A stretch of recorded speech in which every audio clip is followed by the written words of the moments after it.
La leyenda de San Julián el Hospitalario, de Gustave Flaubert.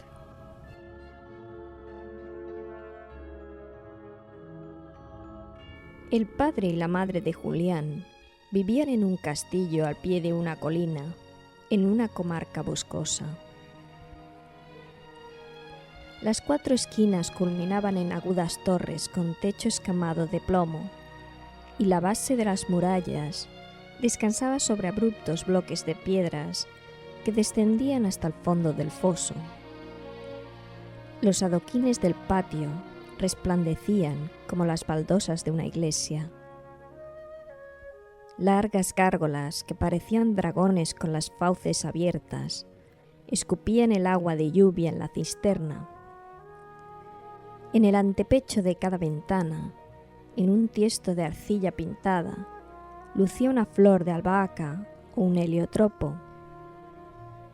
Un segundo cerco de estacas encerraba un prado de árboles frutales, un arriate cubierto de flores, las cuales, combinándose, formaban cifras.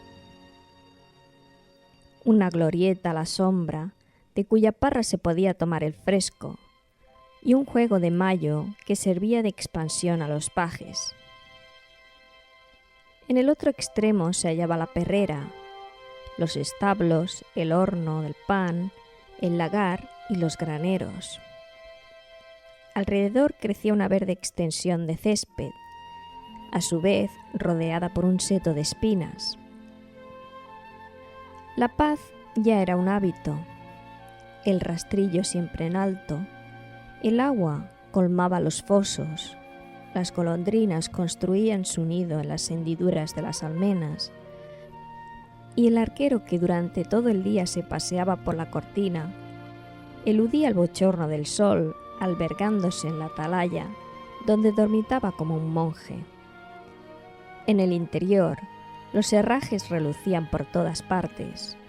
Los enormes tapices protegían las cámaras del frío, y las vestimentas se apiñaban en los armarios. Los toneles de vino llenaban las bodegas.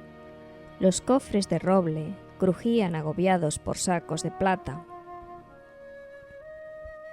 En la sala de armas las había de todo tiempo y lugar entre estandartes y cabezas de fieras, desde las ondas de los amalecitas y las jabalinas de los garramantas hasta los chafarontes de los sarracenos y las cotas de malla de los normandos. El espetón principal de la cocina era capaz de contener un buey. La capilla era suntuosa como el oratorio de un emperador. También había, en un lugar apartado, una estufa a la romana, pero el buen señor se privaba de ella, pues la consideraba hábito de idólatras. Siempre cubierto con una pelliza de zorro, se paseaba por la casa, impartía justicia entre sus vasallos y aplacaba las querellas de sus vecinos. En invierno contemplaba la caída de los copos de nieve o pedía que le leyeran historias. Al llegar el buen tiempo, recorría los senderos a lomo de mula, junto a los trigales que reverdecían, y conversaba con los villanos, a quienes daba consejo. Tras infinitas aventuras, había tomado por mujer a una doncella de alto linaje. Ella era muy blanca, algo orgullosa y severa. Los cuernos de su capirote rozaban el dintel de las puertas. La cola de su vestido de lienzo la seguía a 3 pasos de distancia. Reinaba en sus aposentos el mismo orden que en un monasterio. Cada mañana distribuía las tareas de la servidumbre. Vigilaba las confituras y los ungüentos, hilaba en la rueda o bordaba sabanillas. De tanto rogar a Dios, tuvo un hijo. Se celebraron entonces grandes festejos y un banquete que duró 3 días y 4 noches, a la luz de las antorchas, al son de las arpas y sobre alfombras de hierba. Se comieron exóticas especias, gallinas del tamaño de un cordero. Por diversión, un enano irrumpió de un pastel y como no alcanzara las escudillas y aumentaba la multitud, hubo que beber en los olifantes y los cascos. La recién parida no asistió a las fiestas. Serena permaneció en su lecho.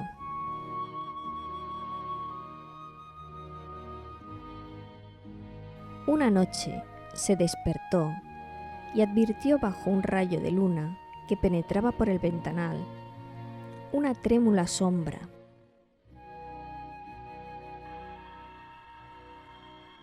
Era un anciano con cogulla de sayal, con un rosario al costado, una alforja a sus espaldas y aspecto de eremita. Se acercó a la cabecera y dijo sin despegar los labios: «Regocíjate, oh madre, tu hijo será un santo». Ella estuvo a punto de gritar, pero deslizándose por el rayo de luna, el anciano ascendió suavemente y desapareció. Los cantos del banquete estallaron con más vigor. Ella escuchó la voz de los ángeles y su cabeza cayó sobre la almohada, sobre la que pendía un hueso de mártir en marco de escarbuclos.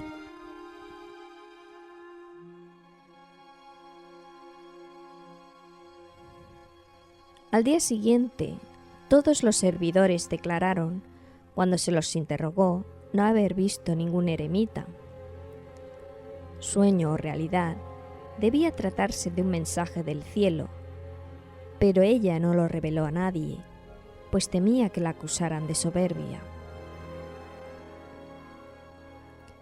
Los huéspedes partieron de madrugada, y el padre de Julián estaba fuera de la poterna, donde acababa de despedir al último de ellos, cuando súbitamente un mendigo se irguió ante él, en medio de la niebla.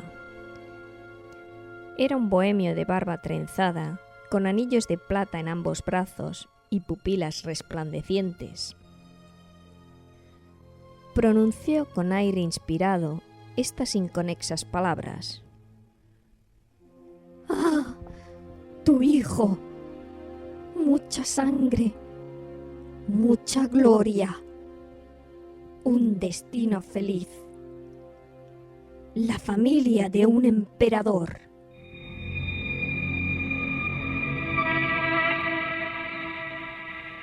Y agachándose para recoger su limosna, desapareció entre la hierba. El buen castellano miró a todas partes y llamó en alta voz. Nadie.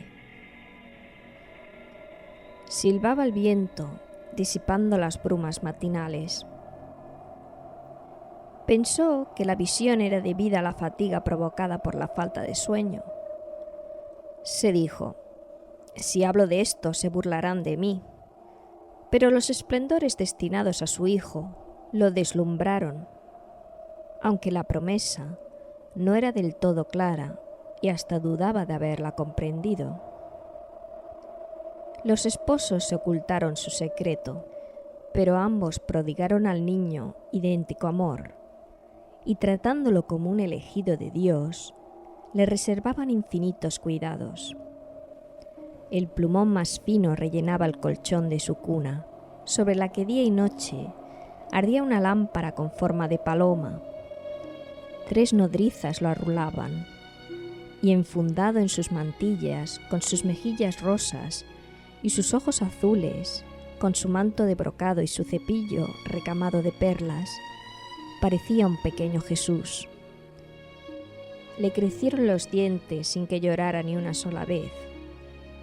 Cuando tuvo 7 años, su madre le enseñó a cantar. Para infundirle valor, su padre lo montó sobre un enorme caballo. El niño sonrió satisfecho y no tardó en saber cuanto concierne a los destreros.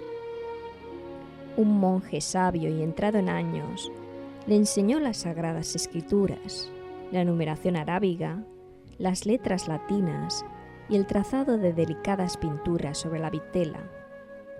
Trabajaban juntos en lo alto de una pequeña torre, lejos del ruido.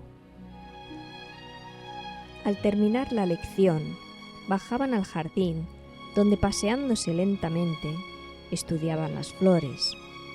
En ocasiones, en el fondo del valle, se veía un grupo de bestias de carga, conducidas por un caminante ataviado al estilo oriental.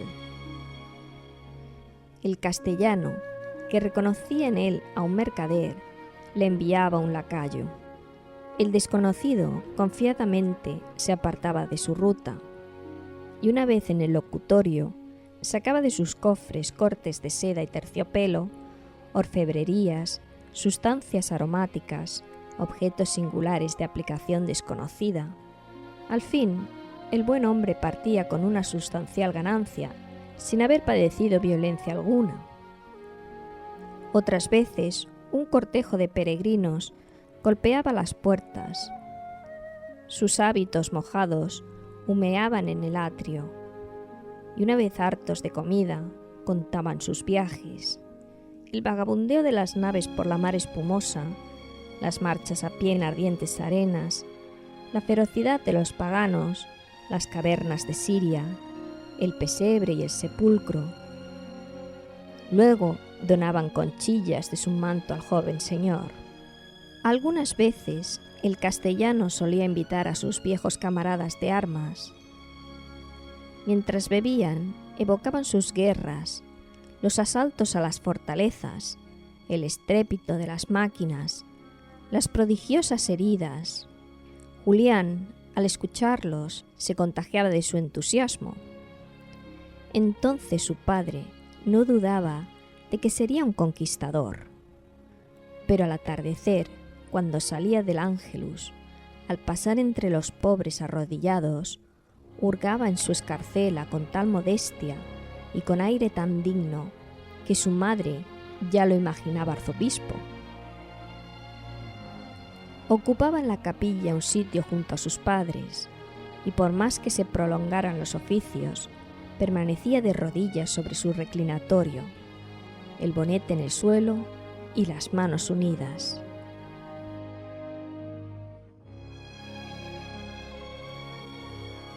Un día, durante la misa, entrevió, al levantar la cabeza, un ratón blanco que salía de un agujero del muro. El animalito correteó por el primer escalón del altar y después de un par de vueltas huyó por donde había venido. Julián temió volver a verlo el domingo siguiente. Volvió y Julián lo esperó cada domingo. Su presencia lo ultrajaba y lo colmaba de odio, y decidió deshacerse de él. Cerró la puerta, esparció migajas en los escalones y se apostó ante el agujero con una vara en la mano.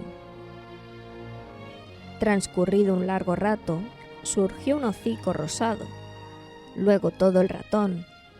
Le asestó un golpe seco y se asombró ante ese cuerpecito repentinamente inmóvil. Una gota de sangre manchó la baldosa. Se apresuró a limpiarla con la manga, arrojó fuera el ratón y no dijo nada a nadie. Los pájaros picoteaban los granos del jardín. Decidió introducir guisantes en una caña vacía. Cuando los escuchaba trinar en un árbol, se acercaba con cautela, alzaba el tubo, inflaba las mejillas y los animalitos acudían con tal abundancia sobre sus hombros que no podía contener las carcajadas, gozoso de su malicia. Una mañana, cuando regresaba, por la cortina vio sobre la cresta de la muralla una enorme paloma que se pavoneaba al sol. Julián se detuvo al contemplarla. Había en ese lugar una brecha en el muro y sus dedos tropezaron con un cascote. Lanzó la piedra y abatió al pájaro, que cayó pesadamente al foso. Julián se precipitó hacia el fondo. Se desgarró entre los zarzales, hurgó por todas partes, tieso como un perro joven. La paloma, con las alas rotas, palpitaba colgada entre las ramas de una leña. La perduración de su vida contrarió al niño, que decidió estrangularla, y las convulsiones del pájaro hacían latir su corazón, lo llenaban de salvaje y tumultuosa voluptuosidad. Ante la rigidez final, se sintió desfallecer. Por la noche, durante la cena, su padre afirmó que debía a su edad iniciarse en la montería y le ofreció un viejo cuaderno que, a través de preguntas y respuestas, exponía cuanto concierne a la caza. Un maestro enseñó a su alumno el arte de dominar los perros y amaestrar los halcones, cómo tender las trampas, cómo reconocer al ciervo por sus excrementos, al zorro por sus huellas, al lobo por la manera de cubrir sus heces, el mejor modo de rastrearlos, cómo desalojarlos del bosque, dónde encontrar sus guaridas, cuáles son los vientos más propicios, con la enumeración de los gritos y las reglas del encarne. Cuando Julián lo hubo aprendido de memoria, su padre le compuso una jauría. Destacaban ante todo 24 lebreles berberiscos, más veloces que gacelas, aunque en exceso irritables. Después, 17 parejas de perros bretones, motas blancas sobre fondo rojo, cuya constancia era inquebrantable, de pecho vigoroso y ladridos ensordecedores.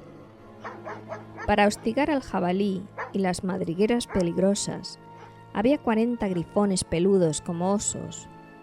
Había mastines de Tartaria, casi tan altos como asnos, color del fuego, con gran espinazo y corvejón recto, destinados a perseguir a los huros.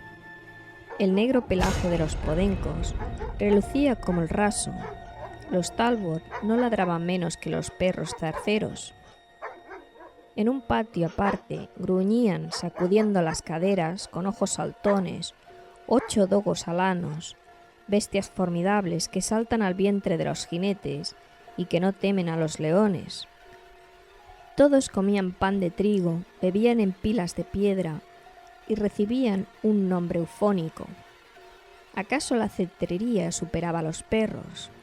El buen señor, a la fuerza de prodigar sus gastos, había procurado terzuelos del Cáucaso, sacres de Babilonia, gerifaltes de Alemania y halcones peregrinos capturados en los acantilados a orillas de los mares fríos en lejanos países.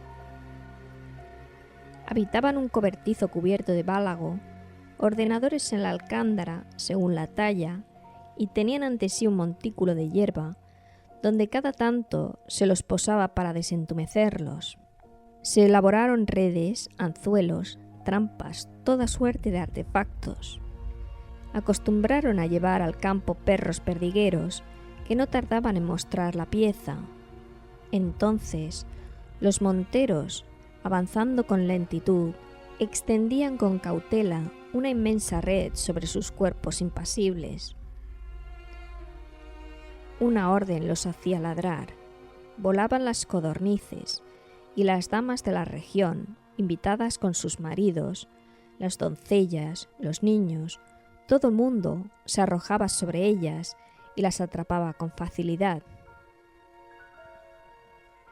Otras veces se batía el tambor para desalojar las liebres, los zorros caían en fosas, o bien con un súbito chasquido un cepo desgarraba la pata de un lobo. Pero Julián despreciaba tales artificios, prefería cazar a solas con su caballo y su halcón.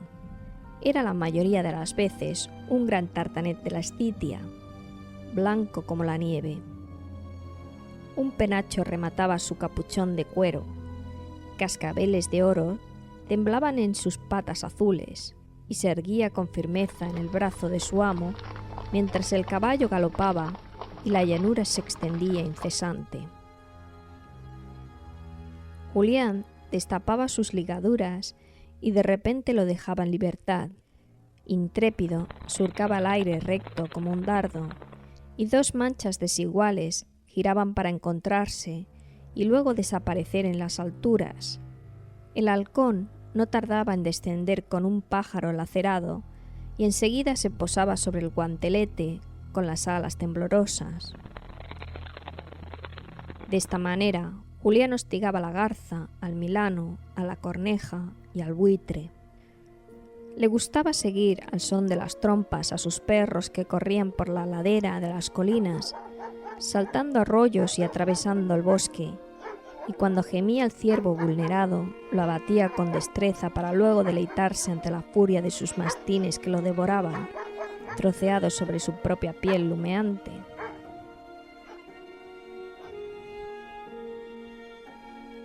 Los días de niebla se internaba en un pantano para acechar a los gansos, las nutrias y los patos silvestres.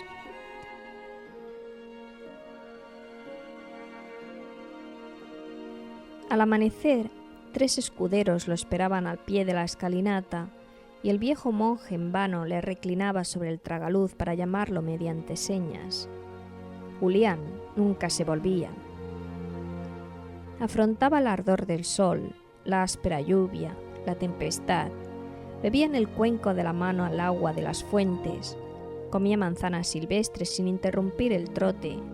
Si la fatiga lo vencía, dormía bajo un roble y regresaba ya de noche, sucio de lodo y de sangre, con espinas en los cabellos y el perfume brutal de las fieras. Acabó por parecérseles. Cuando su padre lo besaba, aceptaba su abrazo con frialdad y parecía presa de una profunda ensoñación. Mató osos a golpes de puñal, toros con el hacha, jabalíes con venablos, y una vez le bastó un garrote para defenderse de los lobos que devoraban cadáveres al pie de un patíbulo. Una mañana de invierno partió antes del alba, con una ballesta al hombro y un manojo de flechas en el arzón de su silla.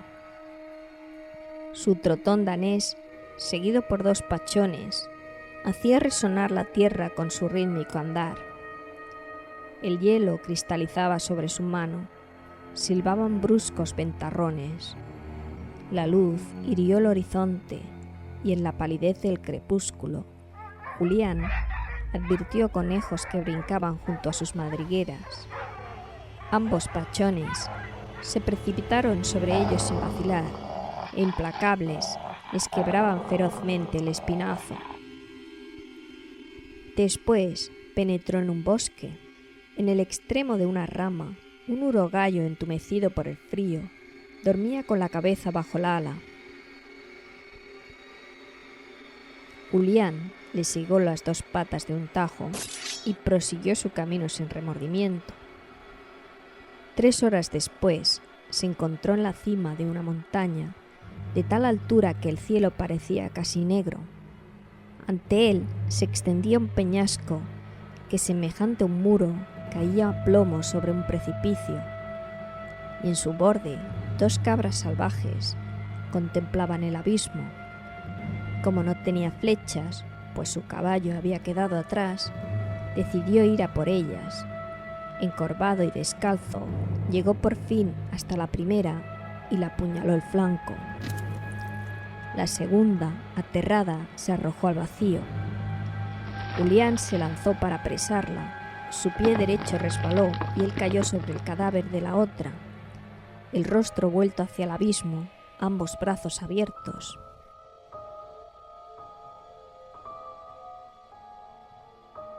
Cuando estuvo de nuevo en la planicie, siguió los sauces que bordeaban un arroyuelo.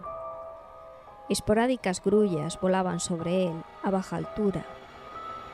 Julián las derribó con su fusta infalible. Mientras el aire tibio había fundido la escarcha, flotaban vapores tenues. Salió el sol. En la lejanía relumbró un lago congelado que parecía de plomo. En medio del lago había un animal que Julián desconocía, un castor de hocico negro. A pesar de la distancia, una flecha lo abatió y Julián lamentó no poder llevarse la piel. Después avanzó por una avenida de árboles gigantescos, cuyas cimas configuraban una suerte de arco de triunfo a la entrada de un bosque. Un corzo irrumpió de la espesura. Apareció un gamo en una encrucijada. Un tejón surgió de un hueco. Un pavo real desplegó su cola sobre la hierba. Y cuando a todos les hubo dado muerte, aparecieron otros corzos, otros tejones, otros pavos reales y mirlos, arrendajos, turones, zorros, erizos, linces, una creciente multitud de bestias. Giraban temblorosas alrededor de él, con una mirada palpitante de dulzura y súplica. Pero Julián no se hartaba de matar. Ya esgrimía la ballesta, ya desvainada la espada, ya blandía el machete, y en nada pensaba ni se acordaba de nada. Desde tiempo inmemorial, y por el simple hecho de existir, cazaba en una comarca cualquiera, y todo se cumplía con igual facilidad que en los sueños. Lo detuvo un espectáculo extraordinario. Gran cantidad de ciervos colmaban un valle en forma de circo, y echándose unos sobre otros, se daban calor con su aliento, que flotaba en medio de la hierba. La perspectiva de tal carnicería, por espacio de unos minutos, lo sofocó de placer. Después se apeó, se recogió las mangas y comenzó a disparar.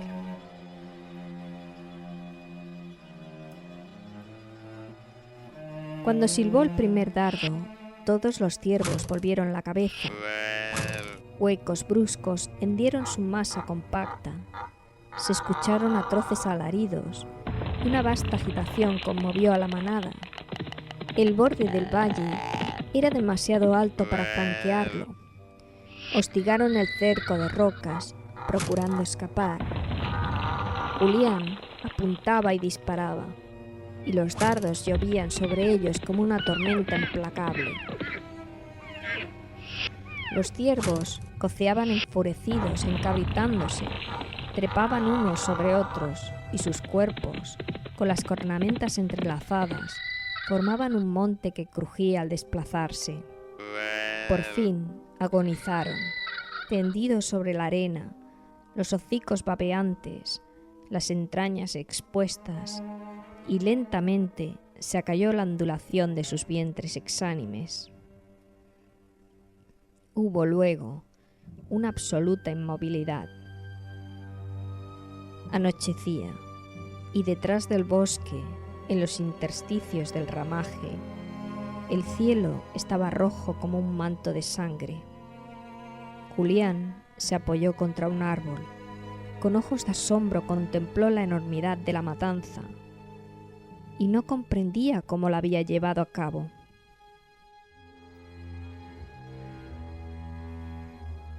Hacia el extremo del valle, en el linde del bosque, avistó un ciervo, una cierva y su cervatillo. El ciervo, que era negro y de talla enorme, lucía una múltiple cornamenta de 16 puntas y una barba blanca. La cierva, rubia como las hojas muertas, pacía en la hierba, y el moteado cervatillo, sin interrumpir la marcha, le mamaba las ubres. La ballesta chasqueó una vez más. El cervatillo cayó en el acto.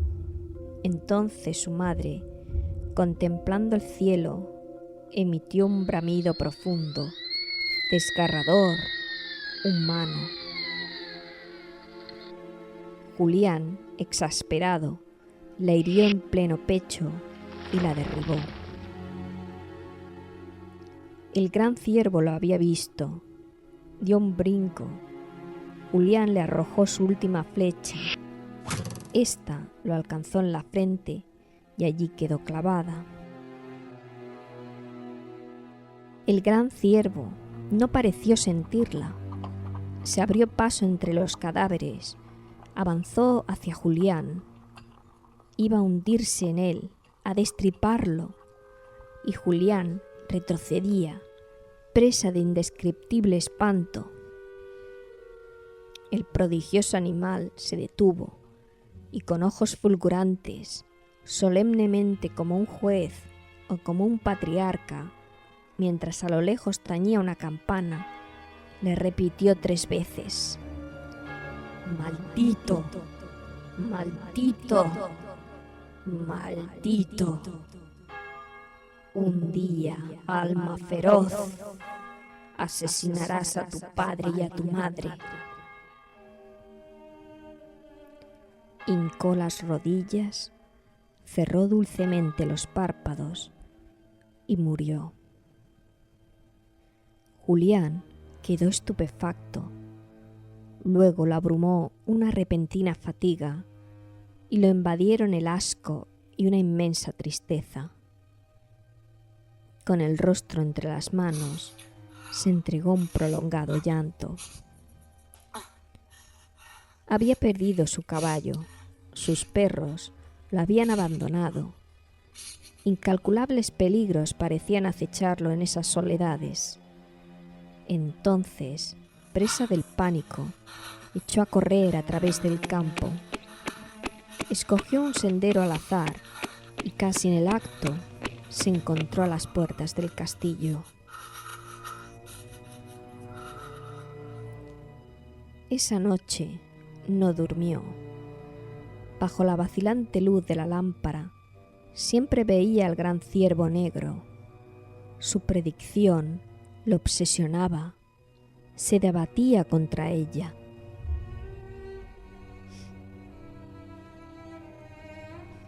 No puedo matarlos. Después pensaba: ¿y si a pesar de todo quisiera hacerlo?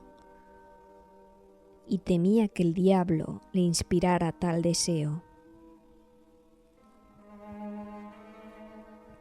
Durante 3 meses, su atormentada madre oró ante el cabezal de su lecho, y su padre no cesó de gemir en los largos corredores.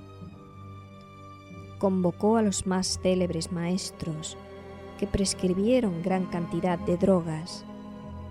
El mal de Julián, afirmaban, provenía de un viento funesto o un deseo de amor, pero el joven, ante todo interrogatorio, movía la cabeza. Recobró las fuerzas y lo paseaban por el patio, mientras el viejo monje y el buen señor lo tenían de los brazos. Cuando se restableció del todo, se negó con obstinación al ejercicio de la caza. Su padre, para alegrarlo, le regaló una gran espada sarracena.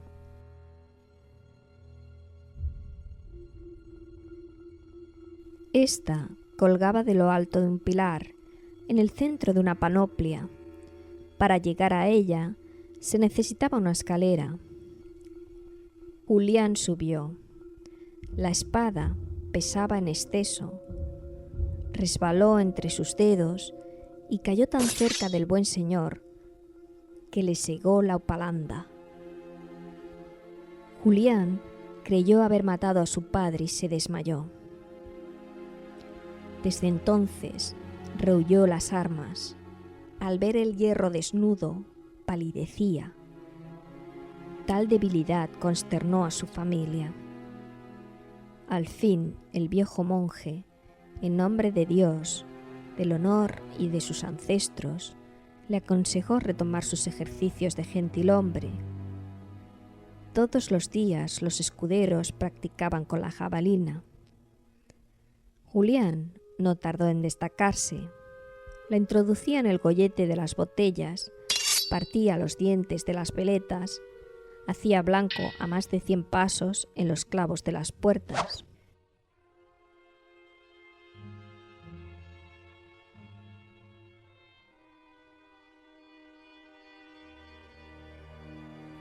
Un atardecer, a esa hora en que la bruma vuelve indistintos los objetos, mientras estaba bajo la parra, observó a lo lejos un par de alas blancas que se agitaban a la altura del espaldar. No dudó que fuera una cigüeña y lanzó su jabalina. Oyó un grito desgarrador. era su madre, cuya cofia de amplias alas quedó clavada en el muro. Julián huyó del castillo y jamás regresó. Se unió a una horda de aventureros. Conoció el hambre, la sed, la fiebre y la inmundicia. Se acostumbró al estrépito del combate, al aspecto de los moribundos. El viento curtió su piel. Sus miembros se templaron bajo el contacto de las armaduras. Y como era vigoroso, audaz, temperante, avisado, poco le costó alcanzar el mando de una compañía. Al empezar las batallas, iniciaba a sus soldados mediante un digno gesto de su espada. Durante la noche, utilizando una nudosa cuerda, se encaramaba a los muros de las ciudadelas, hostigado por el huracán, mientras las pavesas de fuego griego se adherían a su coraza y la resina hirviente y el plomo fundido se despeñaban desde las troneras. En más de una ocasión, una piedra se estrelló contra su escudo. Cedieron bajo sus pies puentes sobrecargados de hombres. Con su maza derribó 14 jinetes. Desafió en campo cerrado a cuantos quisieran enfrentarlo. Más de 20 veces lo dieron por muerto. Merced al favor divino, siempre eludía los peligros, pues amparaba a los eclesiásticos, a los huérfanos, a las viudas y sobre todo a los ancianos. Si alguno caminaba delante de él, gritaba para conocerle el rostro, como si temiera matarlo por error. Esclavos fugitivos, campesinos rebeldes, bastardos sin fortuna, toda suerte de intrépidos confluyeron bajo su enseña y se hizo de un ejército. Este creció, Julián se hizo famoso, todos los solicitaban. Socorrió sucesivamente al Delfín de Francia y al rey de Inglaterra, a los templarios de Jerusalén, al Surena de los Partos, al Negus de Abisinia y al emperador de Calcuta. Luchó contra escandinavos recubiertos de escamas de pescado, contra negros provistos con un cuero de hipopótamo, montados sobre asnos rojos, contra indios de piel dorada que blandían sobre sus diademas enormes sables, relucientes como espejos. Venció a los trogloditas y a los antropófagos, atravesó regiones tan tórridas que bajo el calor del sol sus cabellos ardían como teas, y otras tan glaciales que los brazos, separándose del cuerpo, caían a tierra, y regiones donde la niebla era tan densa que marchaban rodeados de fantasmas. Repúblicas en apuros lo consultaron, obtuvo de los embajadores condiciones insólitas. Si un monarca obraba mal, acudía en acto a amonestarlo. Liberó pueblos, rescató reinas encarceladas en torres. Fue él y no otro quien abatió a la sierpe de Milán y al dragón de Bertibac.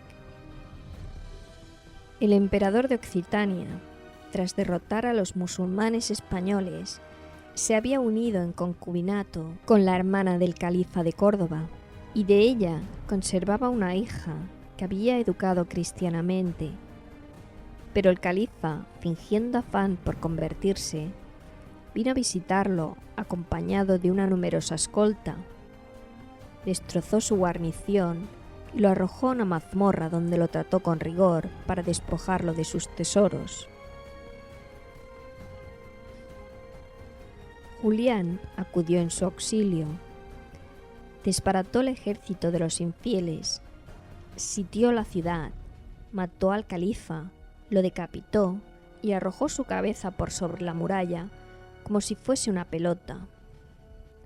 Después arrancó al emperador de su prisión y lo restituyó en el trono ante toda su corte. El emperador, en premio a tal servicio, le ofreció cestos rebosantes de plata.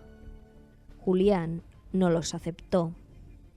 Creyendo que deseaba aún más, Le ofreció las 3/4 partes de su fortuna. Julián rehusó. Le ofreció, pues, compartir su reino, que Julián declinó cortésmente. Y el emperador sollozaba, desolado, sin saber cómo demostrar su gratitud. Cuando se golpeó la frente y pronunció unas palabras al oído de un cortesano, se abrieron unas colgaduras y apareció una muchacha.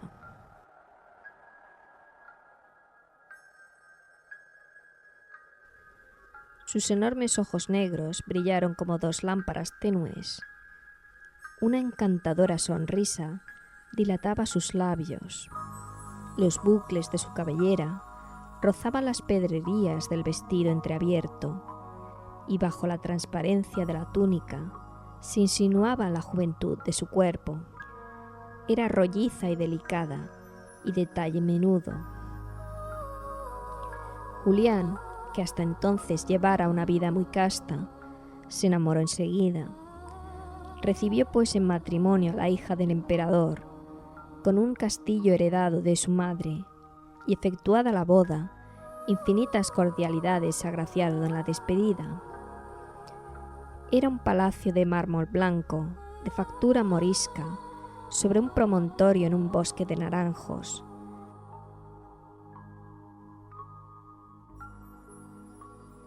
Terrazas de flores descendían hasta las orillas de un golfo. Al caminar, uno hacía crujir las conchillas rosadas.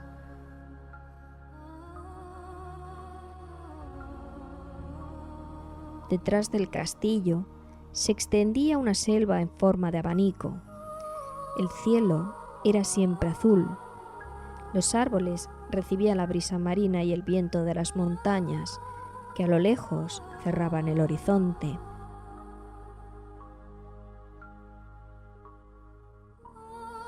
Los crepusculares aposentos estaban alumbrados por las incrustaciones de las murallas. Altas columnatas delgadas como juncos soportaban la bóveda de las cúpulas decoradas con relieves similares a las estalactitas de las grutas. Había fuentes en las salas, mosaicos en los patios, tabiques festoneados, 1000 delicadezas arquitectónicas, y tal silencio imperaba por doquier que resonaba hasta el susurro de la seda o el eco de un suspiro. Julián ya no hacía la guerra, descansaba rodeado de un pueblo pacífico, y cada día desfilaba ante él una multitud con genuflexiones y besamanos a la oriental. Vestido de púrpura, permanecía acodado en el alféizar de la ventana y recordaba sus antiguas cacerías. Y hubiera deseado correr en el desierto detrás de gacelas y avestruces, esconderse entre bambúes al acecho del leopardo, atravesar selvas habitadas por rinocerontes, alcanzar cimas inaccesibles para batir a las águilas y combatir osos blancos en un témpano. Algunas veces, en sueños, se veía como nuestro padre Adán en el paraíso, entre los animales. Le bastaba extender el brazo para hacerlos morir, o bien ellos desfilaban emparejados, ordenados según su tamaño, desde los elefantes y los leones hasta los armiños y los canarios, como el día en que entraron al arca de Noé. Al amparo de una caverna, él les arrojaba infalibles venablos, acudían más, era un cortejo interminable, y Julián se despertaba con una mirada feroz y ansiosa.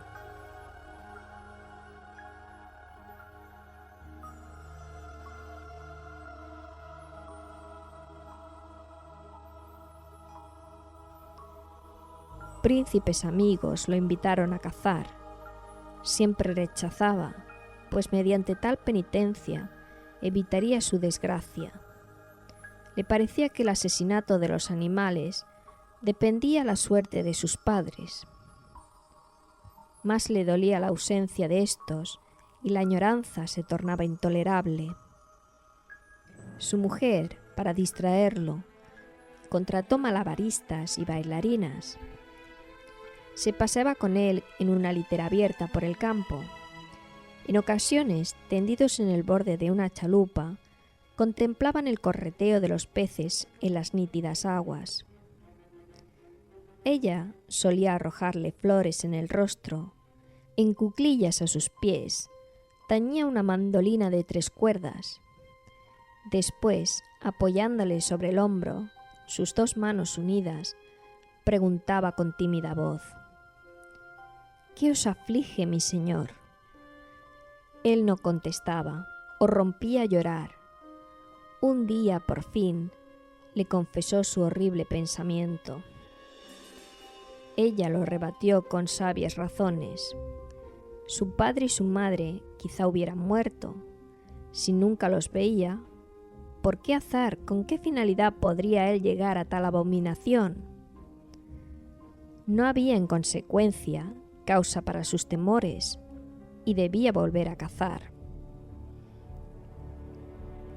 Julián sonrió al escucharla, pero no se decidió a satisfacer su deseo.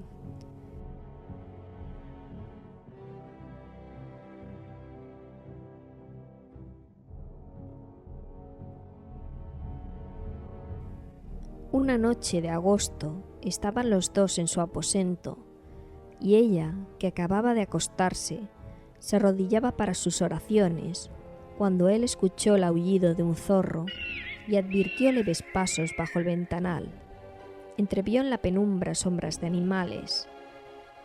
La tentación era harto irresistible. Descolgó su carcaj. Ella pareció sorprenderse. «Es para obedecerte», dijo Julián. «Al salir el sol estaré de vuelta». Pero ella temió una infortunada aventura. Él la serenó. Después se fue, asombrado ante la inconsecuencia de su humor.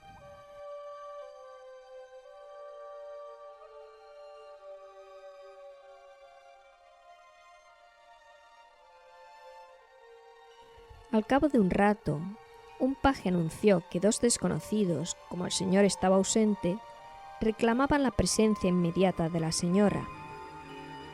Un anciano y una anciana entraron luego a la cámara, encorvados, polvorientos, toscamente ataviados, cada uno apoyado sobre un bastón. Reanimándose, afirmaron traer noticias de los padres de Julián. Ella se dispuso a escucharlos. Pero poniéndose de acuerdo con una mirada, ambos le preguntaron si Julián no había dejado de amarlos, si los mencionaba siempre. «Oh, sí», contestó ella. Entonces exclamaron: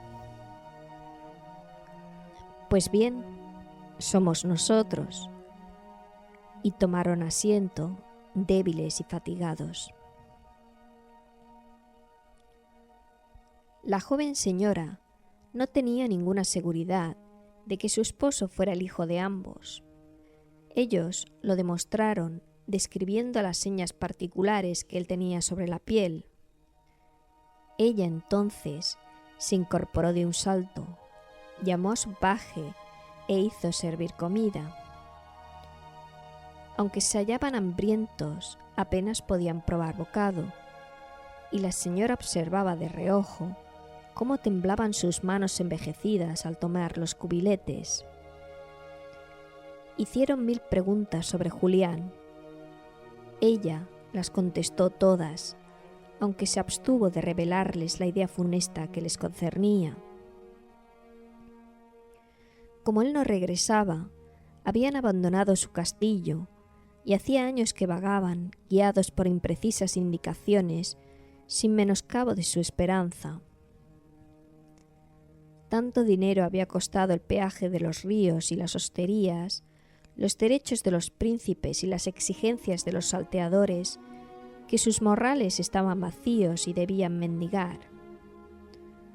Poco importaba, pues pronto besarían a su hijo.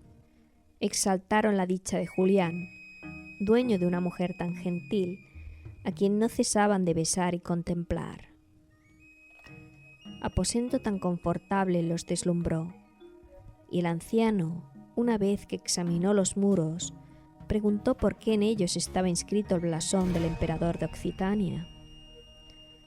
Ella contestó: «Es mi padre». Entonces el anciano se estremeció al recordar la predicción del bohemio, y la anciana pensó en las palabras del eremita. Sin duda, la gloria de su hijo no era más que el alba de los esplendores eternos, y ambos quedaron perplejos bajo la luz del candelabro que iluminaba la mesa. Debían haber sido hermosos en su juventud. La madre todavía conservaba todos los cabellos que le cubrían las mejillas como un velo de nieve, y el padre, con su alta estatura y su larga barba, parecía la estatua de un templo.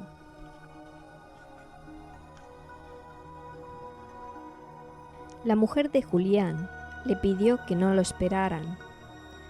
Les cedió su lecho, cerró el ventanal y ambos ancianos se durmieron.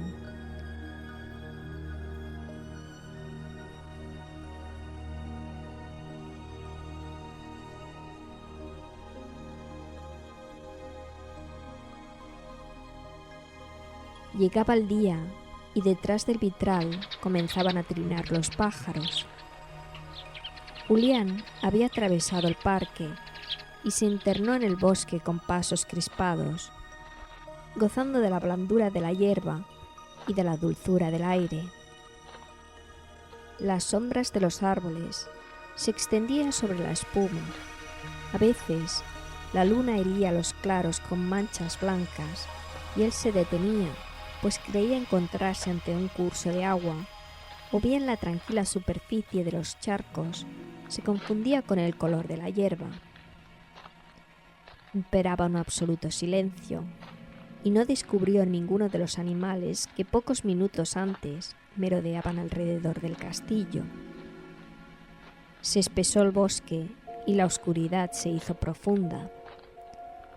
Lo asediaron bocanadas de viento tibio, plenas de aromas adormecedores. Pisoteó montículos de hojas muertas y se apoyó contra un roble para recobrar el aliento. De repente, prorrumpió a sus espaldas una masa más negra, un jabalí. Julián no tuvo tiempo de tomar su arco, y el hecho le dolió como una desgracia. Después, ya fuera del bosque, vislumbró un lobo que caminaba a lo largo de un seto. Julián le lanzó un dardo. El lobo se detuvo, volvió la cabeza para verlo y continuó la marcha. Trotaba conservando siempre la misma distancia. Se detenía cada tanto y en cuanto le apuntaban, emprendía la fuga. Julián recorrió de esta forma una infatigable llanura, luego médanos de arena y al fin llegó a una meseta que dominaba una vasta comarca. Había piedras planas dispuestas entre panteones derruidos. Negras osamentas obstaculizaban el paso. Esporádicas cruces carcomidas exhibían su lamentable aspecto, pero la sombra vaga de las tumbas amparaba formas vivientes. Surgieron hienas desorientadas y jadeantes. Haciendo restallar las uñas contra las losas, acudieron a él con ladridos que ponían sus encías al descubierto. Julián desenvainó el sable. Huyeron a la vez en diversas direcciones y sin interrumpir su galope cojo y precipitado, se perdieron en la distancia bajo una nube de polvo. Una hora después, en un barranco, encontró un toro furioso, de cuernos prominentes, que hostigaba la arena con las pezuñas. Julián le hincó la lanza bajo las marmellas. El arma se quebró como si el animal fuera de bronce. Julián cerró los ojos y esperó la muerte. Cuando los abrió, el toro había desaparecido. La vergüenza doblegó su alma. Un poder superior destruía su fuerza. y dispuesto a regresar, se internó en el bosque. Una profusión de lianas le impedía el paso y las cortaba con el sable cuando una garduña se deslizó bruscamente entre sus piernas. Una pantera saltó por sobre su hombro. Una serpiente se enroscó alrededor de un fresno, cuyo follaje albergaba una chova monstruosa que clavó los ojos en Julián, y múltiples destellos fulguraron en el ramaje, como si el firmamento hubiese vertido todas sus estrellas en el bosque. Eran ojos de animales, gatos salvajes, ardillas, búhos, papagayos, monos. Julián les disparó sus flechas. Las flechas, con sus plumas, se posaron sobre las hojas como mariposas blancas. Les arrojó piedras. Las piedras cayeron pesadamente al suelo. Se maldijo, quiso golpearse, profirió juramentos, ardió de ira, y todos los animales que había perseguido se agruparon para formar un estrecho círculo alrededor. Unos permanecían sentados, otros se erguían en toda su talla. Julián quedó en el centro, aterido de espanto, incapaz del menor movimiento. Con un enorme esfuerzo de su voluntad, adelantó un paso. Los animales posados sobre los árboles abrieron las alas. Los que cubrían el suelo movieron los miembros, y todos lo seguían. Las hienas lo precedían, lo seguía el lobo y el jabalí. El toro, a su derecha, movía la cabeza, y a su izquierda la serpiente ondulaba en la hierba, mientras que la pantera, balanceando el torso, avanzaba a grandes pasos aterciopelados.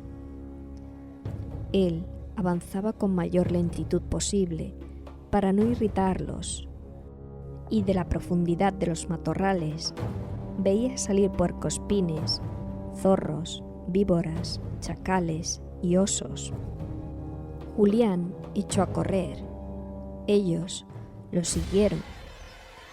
Silbaba la serpiente, babeaban las bestias hediondas, el jabalí le pisaba los talones con los colmillos, el lobo el hueco de las manos con los pelos del hocico, los monos lo pellizcaban con muecas de mofa, la garduña rodaba sobre sus pies, un oso le quitó el sombrero de una patada, y la pantera, desdeñosamente, dejó caer una flecha que tenía incrustada entre las fauces.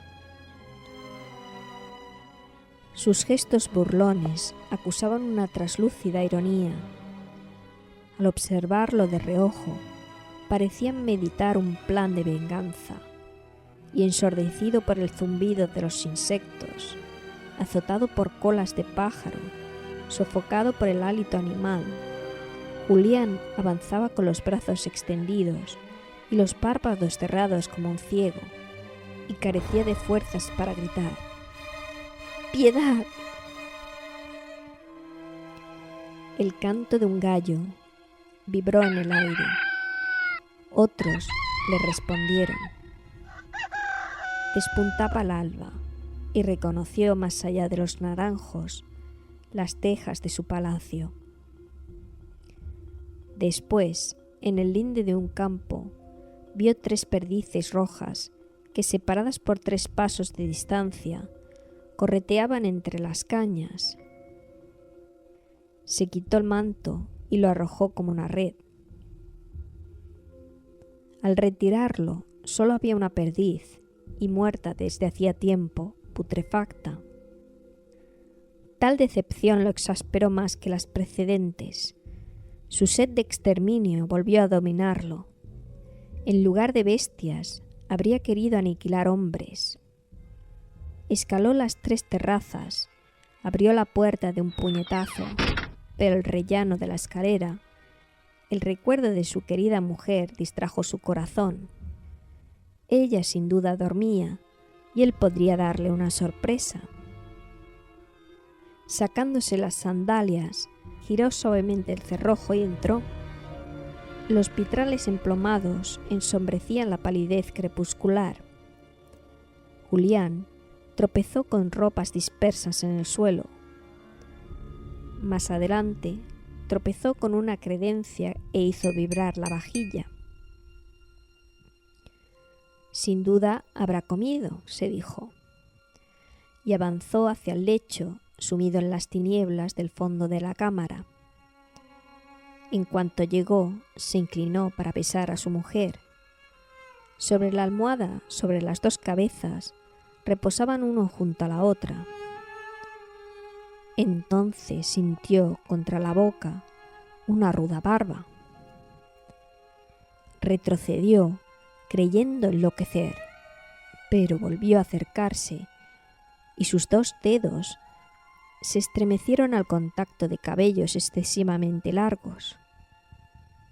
Para persuadirse de su error, lentamente pasó la mano sobre la almohada. Era sin duda una barba y un hombre acostado con su mujer. Presa de una cólera desmedida, saltó sobre ellos a golpes de puñal y pateaba, escupía espuma, emitía aullidos de bestia feroz. Después se detuvo. Los muertos apuñalados en el corazón casi no se habían movido. Escuchó atentamente sus idénticos estertores y a medida que éstos se debilitaban, otro a la distancia los continuó. Imprecisa al principio, esta voz lamentosa e infatigable se aproximaba, expandiéndose, lacerándolo. Aterrado, reconoció el bramido del gran ciervo negro y al volverse, creyó ver bajo el marco de la puerta el fantasma de su mujer con una antorcha en la mano. El alboroto la había atraído. Fue suficiente una mirada para comprenderlo todo y alejándose horrorizada, dejó caer la antorcha. Él la recogió. Ante él yacían su padre y su madre, tendidos boca arriba con un agujero en el pecho, y sus rostros, dulces y majestuosos, parecía conservar un eterno secreto. En su pálida piel, en las sábanas, en el suelo, en un Cristo de marfil que había en la alfombra, se extendían placas y surcos de sangre. El reflejo escarlata del vitral, herido por el sol, iluminó estas manchas purpúreas y las multiplicó por todo el aposento. Julián se aproximó a los dos cadáveres. Se dijo, quiso creer que no era posible, que había sido un error. ¿Qué veces semejanzas inexplicables? Al fin se agachó levemente para mejor contemplar al anciano y observó entre sus párpados mal cerrados una pupila extinta que lo quemó como el fuego. Después se dirigió al otro lado del lecho, ocupado por el otro cuerpo cuyos cabellos blancos enmascaraban el rostro. Julián pasó los dedos bajo el velo nevado, levantó la cabeza del cadáver y la contemplaba, sosteniéndola con un brazo rígido, mientras que su otra mano lo alumbraba con la antorcha. Densas gotas caían una a una del colchón al suelo.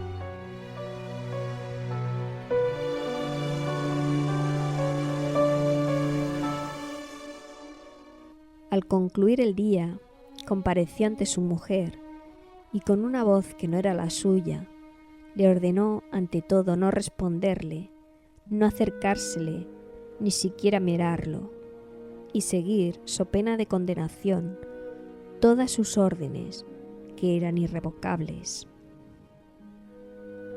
Los funerales se efectuarían según las instrucciones que él había dejado por escrito sobre un reclinatorio en la cámara de los muertos.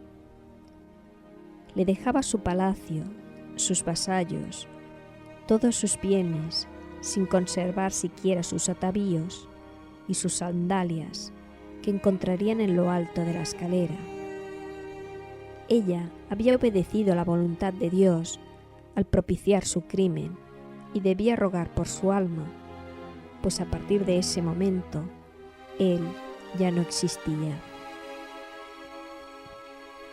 Los muertos fueron enterrados con magnificencia en la iglesia de un monasterio a 3 días del castillo. Siguió al cortejo un monje distante, enfundado en su cogulla, al que nadie se atrevió a dirigir la palabra. Se quedó durante la misa, tendido en medio del umbral, los brazos en cruz y la frente en el polvo. Tras el entierro, lo vieron emprender el sendero que ascendía a las montañas. Se volvió varias veces y al fin desapareció.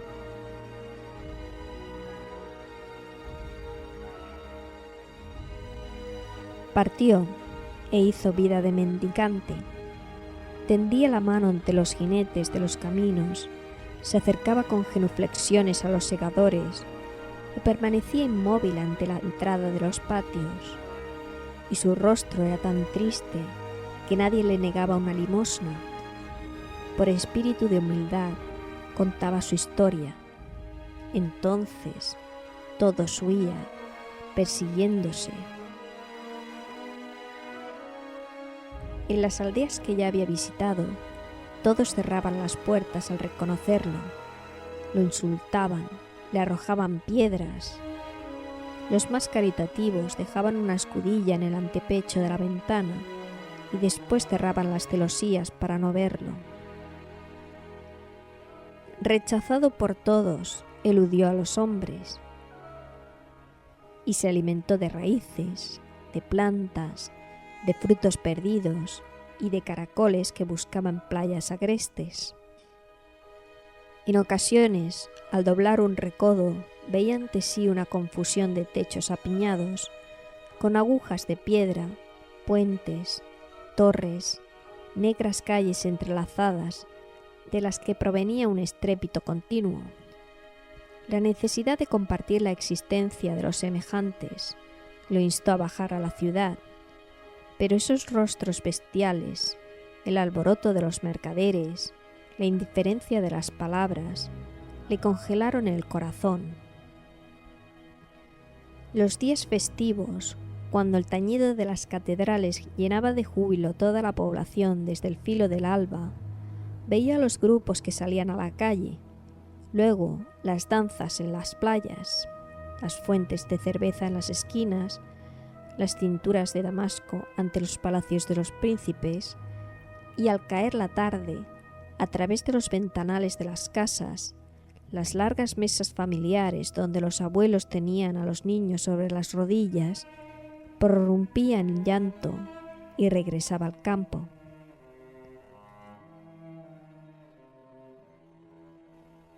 Contemplaba con amorosa mirada los potros en la hierba, los pájaros en su nido, los insectos en las flores. Todos, en cuanto él se aproximaba, cobraban distancia, huían a gran velocidad. Procuró sitios solitarios, pero el viento le susurraba como estertores agónicos.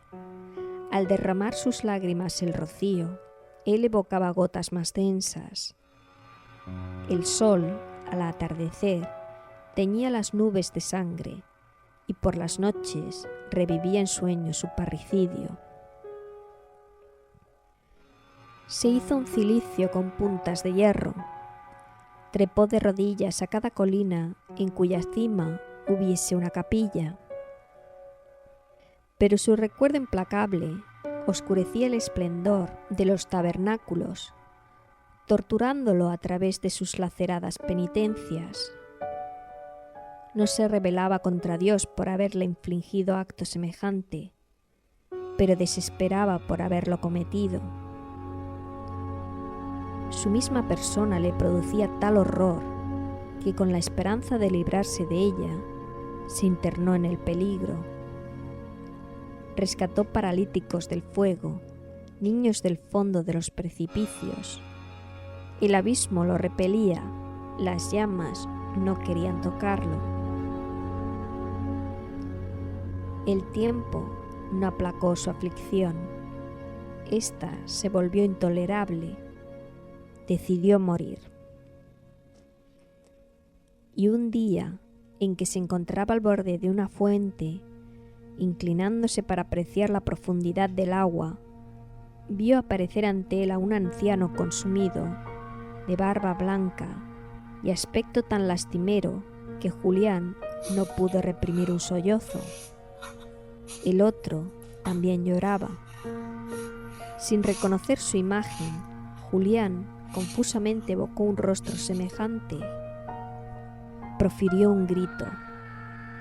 Era su padre, y rechazó la idea de matarse. Así, acuciado por su recuerdo, recorrió numerosas comarcas y llegó cerca de un río cuya travesía era peligrosa, tanto por su caudal como por el cieno que enlodaba sus orillas. Hacía tiempo que nadie intentaba cruzarlo. Una vieja barca, cuya parte trasera yacía sepulta, alzaba su proa entre los juncos. Examinándola, Julián descubrió un par de remos y decidió dedicar su existencia al servicio del prójimo. Comenzó por construir en la ribera una especie de malecón que permitía descender hacia el canal, y las piedras le quebraron las uñas.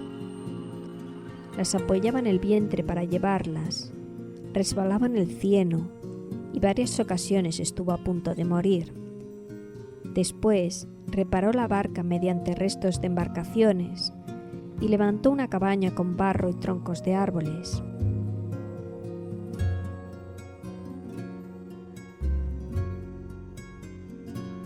En cuanto se conoció la existencia de tal pasaje, aparecieron viajeros. Por señas lo llamaban desde la orilla opuesta. Julián saltaba en el acto a su barca.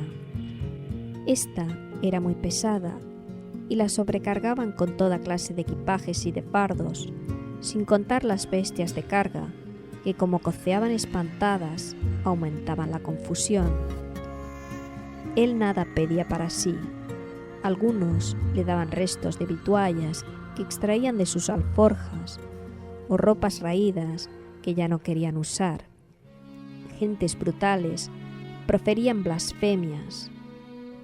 Julián los reprendía con dulzura, le respondían con injurias. Él se contentaba con bendecirlos.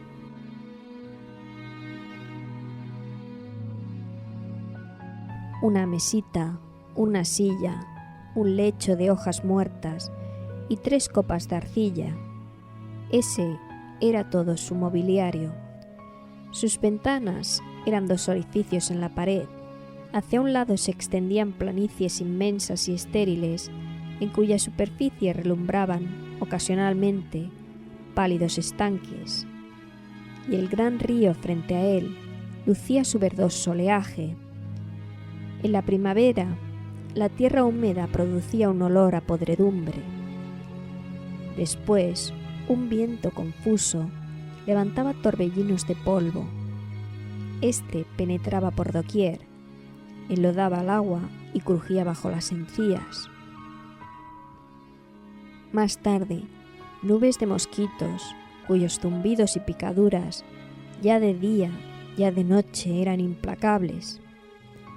Después, feroces heladas que conferían a las cosas la rigidez de la piedra y producían un terco deseo de comer carne.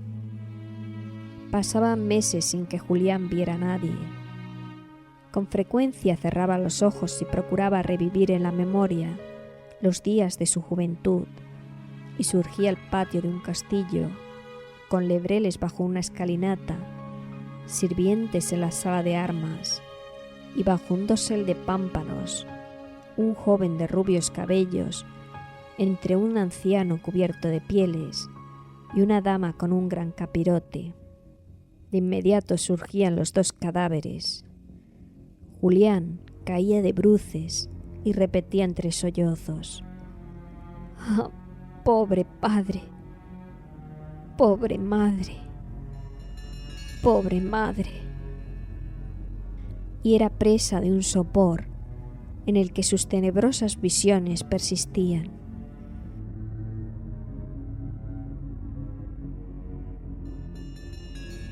Dormía una noche cuando creyó oír algo. Prestó atención y solo distinguió el murmullo de las olas. Pero la voz repitió: «Julián».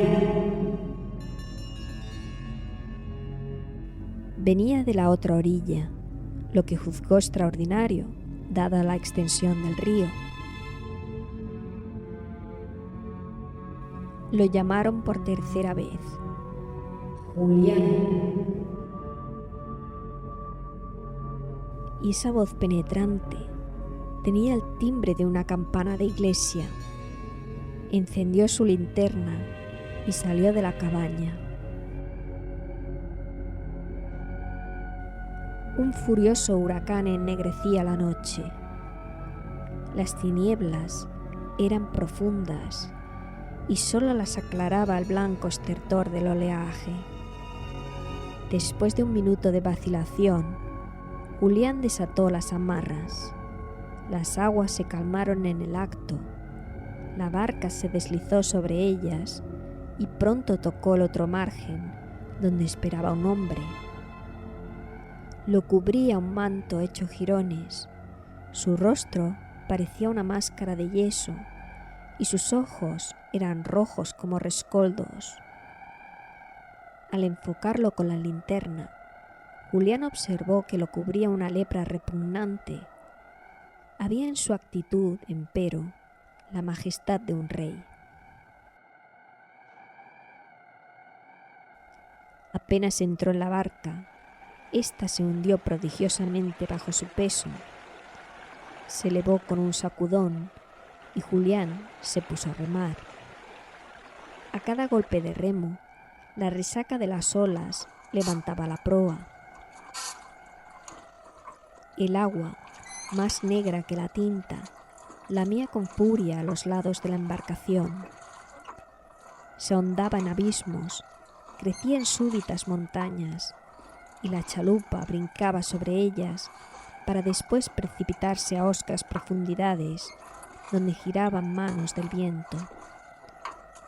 Julián inclinaba el cuerpo, alargaba los brazos y apoyándose sobre los pies, volvía con una brusca contorsión del talle para empujar con más vigor. La escarcha le mordía las manos, la lluvia corría por su espalda, la violencia del aire lo sofocaba. Se detuvo.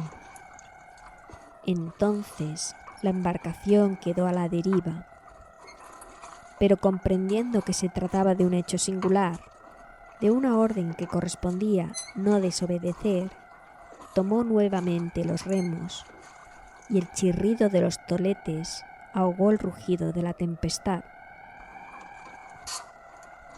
La pequeña linterna ardía delante de él. Los pájaros, con su vuelo, por momentos la ocultaban, pero siempre veía las pupilas del leproso, de pie en la popa, inmóvil como una columna, y de esta forma durante mucho, mucho tiempo.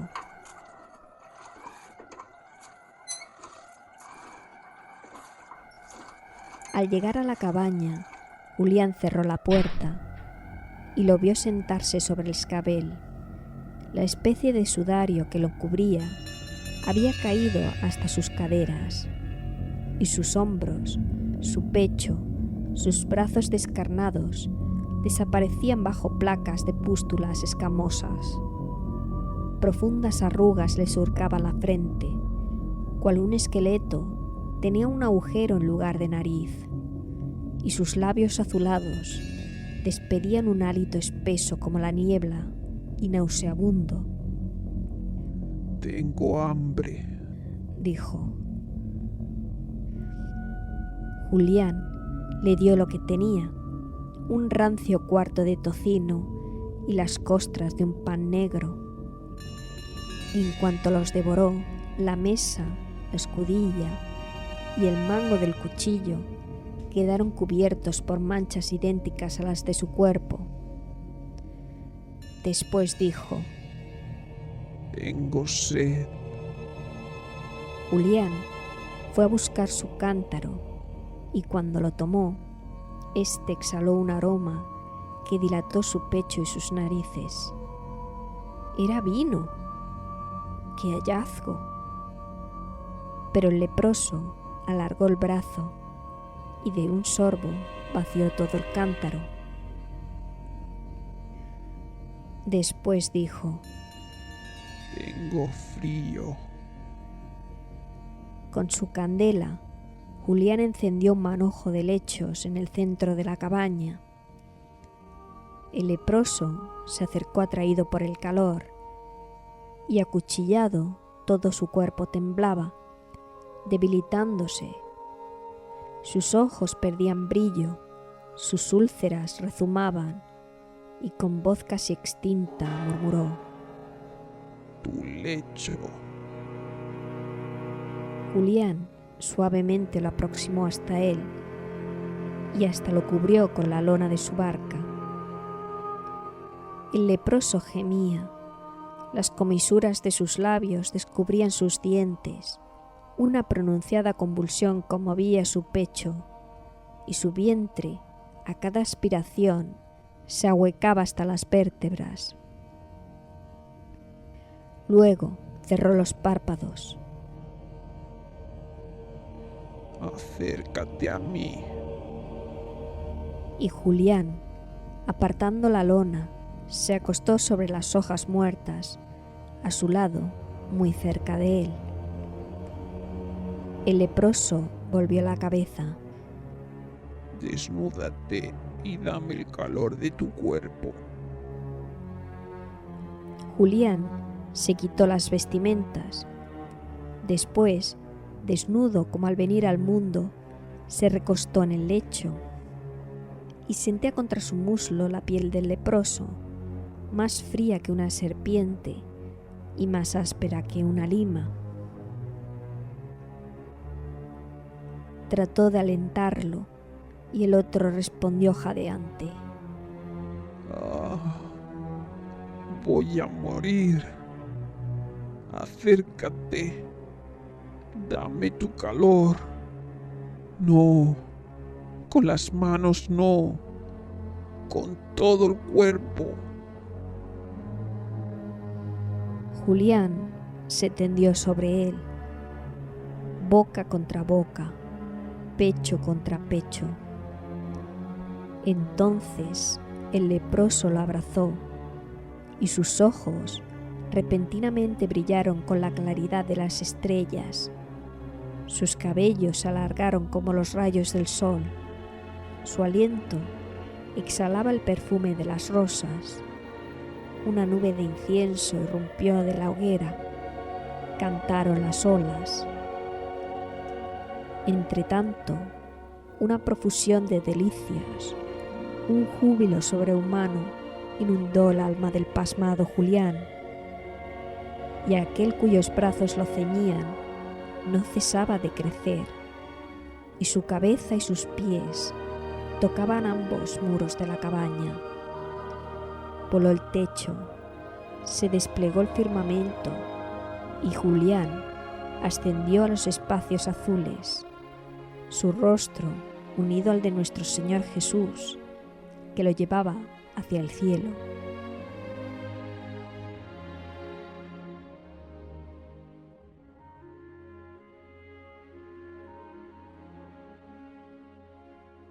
Esta es la historia de San Julián el Hospitalario, casi como aparece descrita en un vitral de la iglesia de mi pueblo,